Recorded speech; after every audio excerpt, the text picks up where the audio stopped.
mwaka 2026 wakiongozwa na ndugu Wazo Michael Mang'onda. Mheshimiwa Rais, ujumbe wa mbio za Mwenge wa Uhuru mwaka 2026, amani, umoja na mshikamano kitaifa, chini ya kauli mbiu isemayo Tanzania ni nchi yetu, sote tushikamane kwa pamoja kuleta maendeleo.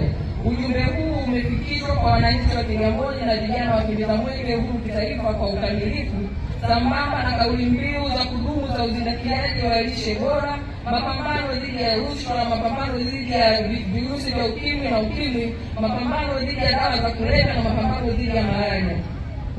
Mheshimiwa Rais, katika utekelezaji wa ujumbe wa mbio za Mwenge wa Uhuru 2026, amani, umoja na mshikamano kitaifa, chini ya kauli mbiu isemayo Tanzania ni yetu, sote tushikamane kwa pamoja kuleta maendeleo, wilaya imeendelea kutekeleza kauli mbiu hii kupitia miradi na shughuli za kiutawala, kiuchumi, kijamii, ulinzi na usalama. Aidha, wilaya imeendelea kuimarisha umoja na ushirikiano wa wananchi katika utekelezaji wa shughuli mbalimbali za maendeleo na kuimarisha ulinzi, usalama na amani.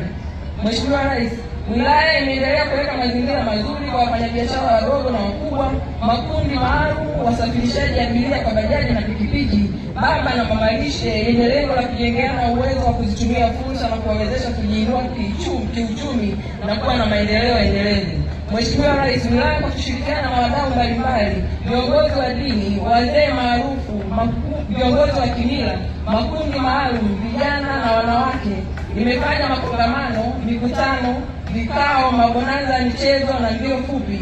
Aidha, wilaya iliandaa shughuli maalum iliyopewa jina la Mwenge Kigamboni, iliyokuwa na shamla zilizoandaliwa zikihusisha makundi yote ya wilaya na zilizoambatana na michezo na burudani katika maeneo yote ambayo Mwenge wa Uhuru umepita, kuanzia eneo la mapokezi ya Mwenge wa mbio za Uhuru, maeneo yote yenye mikusanyiko ya watu, maeneo ya miradi na shamla hizi zilihitimishwa kwenye eneo la mkesha wa Mwenge wa Uhuru.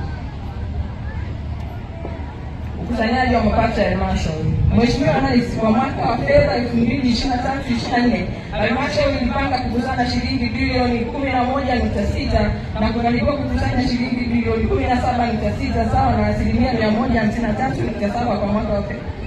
Sawa na asilimia 153.7.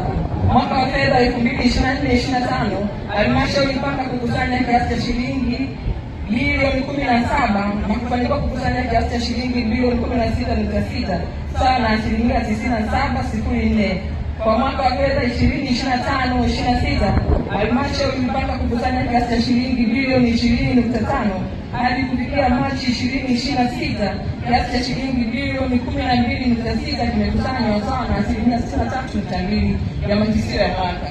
Hii ni kutokana na usimamizi mzuri na matumizi sahihi ya mifumo ya kielektroniki ya Tausi na Growth Office ambayo inatumika kwa ajili ya ukusanyaji wa mapato. Mheshimiwa Rais, hali ya ulinzi na usalama katika wilaya ya Kigamboni imeendelea kuimarika. Kwa mwaka 2026 hakuna matukio makubwa ya uvunjifu wa amani yaliyojitokeza. Aidha, wananchi wameendelea kuelimishwa juu ya umuhimu wa kutoa taarifa za viashiria vya uvunjifu wa amani kwa vyombo vya dola ili kudhibiti na hivyo kuimarisha amani, utulivu na kwa maendeleo ya kijamii na kiuchumi. Mheshimiwa Rais, mwaka 2025 Mwenge wa Uhuru ulikimbizwa kwenye miradi 7 na kuzindua miradi miwili. Miradi miwili iliwekewa mawe ya msingi, miradi mitatu ilitembelewa na kukaguliwa. Katika miradi yote iliyopitiwa na Mwenge wa Uhuru 2025 hadi kufikia Machi 2026, miradi miwili iliyozinduliwa inaendelea kutoa huduma. Miradi miwili iliyowekewa jiwe la msingi, mmoja unaendelea na ujenzi na mmoja unatoa huduma kwa wananchi. Miradi mitatu iliyotembelewa na kukaguliwa inaendelea kutoa huduma.